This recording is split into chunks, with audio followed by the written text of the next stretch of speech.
Hosted by Mike, the Hello? Big Cheese. Yeah, this is Mike. Oh, how's it going? This is Crazy Tomes from Gundriver. Hey, how you doing today? How are you doing? I'm doing all right, Crazy. It's good talking with you. Very good talking to you. Hey, well, listen. First, I gotta get something cleared up. Who exactly is in the band? Because if I go by some of your websites, you're a 4-piece, you're a 3-piece. Reverend Jones is on bass, you're on bass. Scott is singing, you're the lead singer. Tell me, who is Gundriver? Well, right now the touring band is myself on vocals and guitar, Rev on bass, Tom Potter on the guitar, and Alex Rivas on drums. When we were recording the album, it was before Rev joined the band, so it was basically a trio. I did the bass in the studio in addition to vocals, guitar, and sometimes keyboard. Now it makes sense. Now it all comes to light. So sorry for confusion. No, that's all good.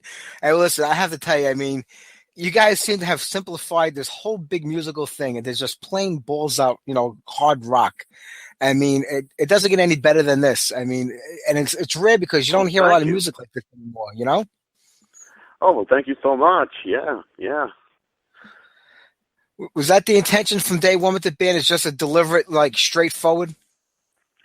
Yeah, I mean, the common influence that all of us have is basically a straightforward rock and roll. Because, some of us are into different things, like, Alex, the drummer, is into heavy metal. I'm more into blues and classic rock and all these. And then Tom is a little bit in between. He likes metal and blues.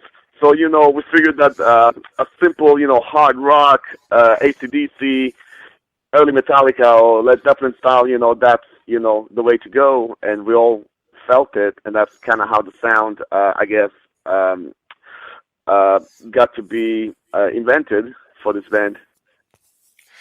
It's a good mix because, like you said, you can hear a little metal in there. You can hear some blues in there. You hear that great, old AC/DC sound, the straightforward hard rock. You mix it all together. And when you play, you're like, wow, where has this been all these years? And I'm glad that you guys are doing it, because that's what this world needs. Just good music that you can sing along to and enjoy. That's been missing for a long time. I think so too. That's how I felt too. All my life, really, I wanted to bring real rock and roll back. And this is like I said, I think it's wonderful. We're able to do that, and hopefully bring the good old rock and roll sound back. Yeah. Well, I mean, if you listen to a lot of the music that's going around today and over the last few years, I mean, you could take some of the classic bands from the hard rock and heavy metal genre who've gotten back together or putting out, new records today after 30 years of doing it, and there's just something missing with a lot of it. I mean, they seem to have forgotten how to write songs that are catchy, to have like a hook and a chorus or a verse.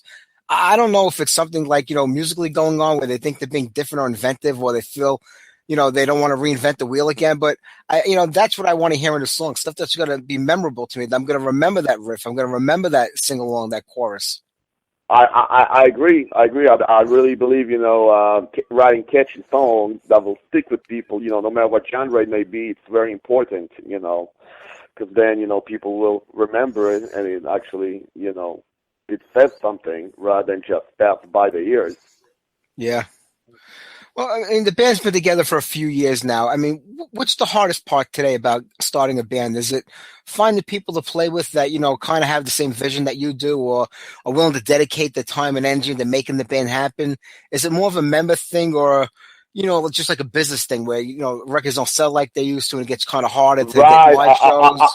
I would certainly argue that it's the business side that's really, really difficult today because, as you're aware, probably, because of all the changes in the music industry, the technology, and the marketing scene, nobody really has the answer anymore. You see, at the time, when rock and roll first started, up till like the 80s or the 90s, the record labels could do it all. They could see a talent and they would be able to get them out there, in public. And, often they would rip artists off and do unethical things, but at the same time, there was more opportunity at the time.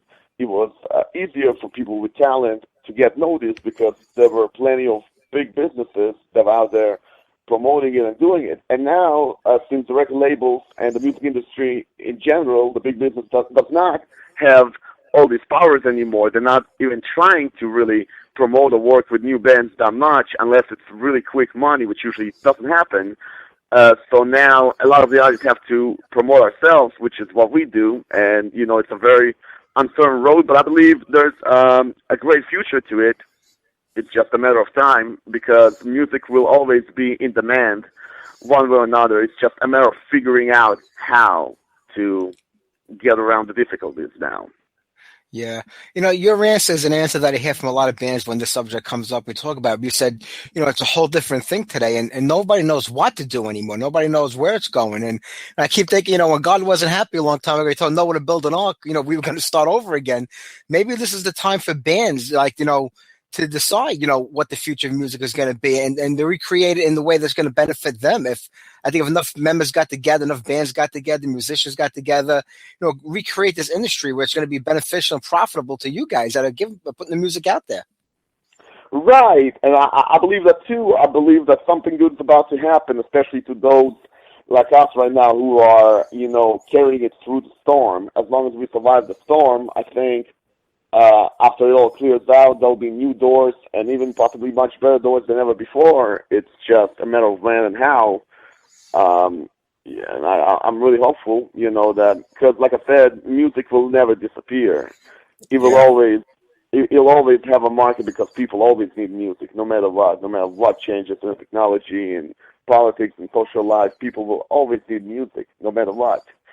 So I think there's really, there's periods of times when things are not, so clear like it is today, but I don't think that's going to be forever like that.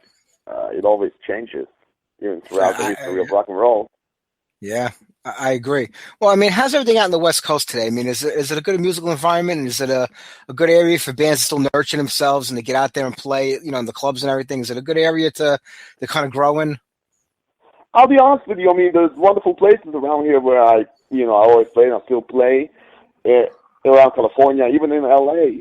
However, and of course the scene, as far as musicians are concerned, there's so many great musicians around and so much networking, so much amazing talent around here. And the reason why I moved to the West Coast in 2006 is, to expand my music career because the connections are on here.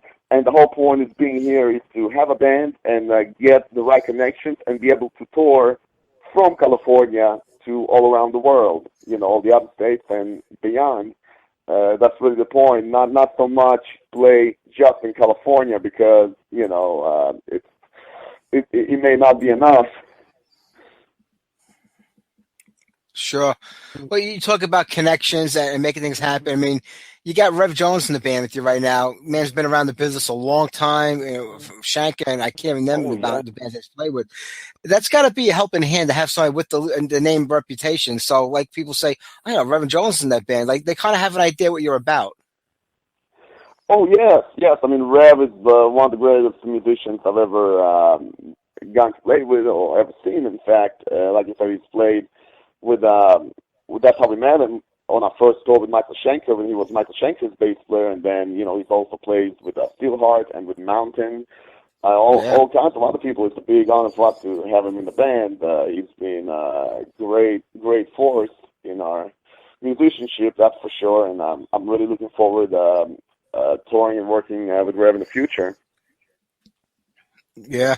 Well, like I said, you guys were just out with Michael Schenker not long ago. How did that go? I mean, was that like one of the first major tours that you guys were on where you really got to go out and play around?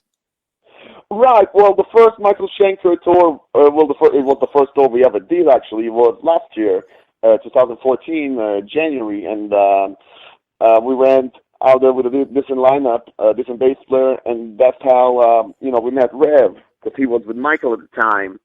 Yeah. And when we decided to go with Michael this year, as you know, Michael hired the original Scorpions members, Herman Rarebell on drums and Francis on bass. So we found out about it. We were like, well, if Rev is not busy, maybe we should give him a call, see if he comes with us. And sure enough, he was ready to go. I know, and you out for quite a bit with them. How is it on the road when you go on the road like that for like one of the first couple of times? Is there a big learning curve going out on tours as doing like one-off shows in the area? Well, what do you mean? Like when you go out on a tour for a couple of weeks with the band, I mean, how different is it than when you're just going and doing a couple of local shows where you live in your area? Oh, it's a whole big difference, because like when I do local shows, it's like it's just like going to work. You go, you get to the venue around 7, sound check. You play the show and you out by whenever time, and then you go home. Now on tour, it's more interesting, like being traveling on a big bus, with 6 people on it, the band and the driver and the roadie. It's like having all of your friends live in your living room with you for 2 months. It's kind of like that. At first it's could be awkward sometimes, but then you get used to it and you have a good time. And of course, the music and all the fun you're having on it all comes out, and I personally love it. Yeah, I'm sure. And like you get to go to these different states, you play in front of crowds, most of them are seeing you for the first time. A lot of them even hearing your music for the first time. They might not have known about you or the record. How is it like when you go out there for the first time to play in front of a crowd and you see them like coming around to you? Because, it might be the first time they're ever hearing one of your songs or your albums. Do you see them like warming up to you right away? Or is it something like you really have to work hard at trying to get them to win them over?